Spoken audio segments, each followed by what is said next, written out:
Hi guys! So our agenda today is magpapakabit ng RFID. Nandito tayo ngayon sa... Tada!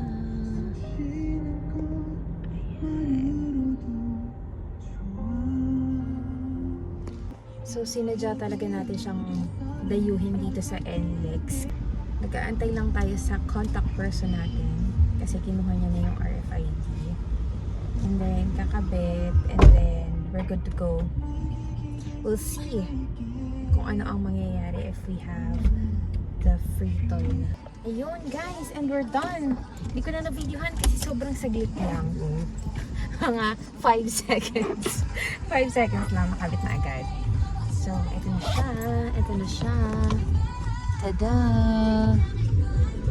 Pangit. Oh. And we have a card. Check ng balance. Okay. Let's go.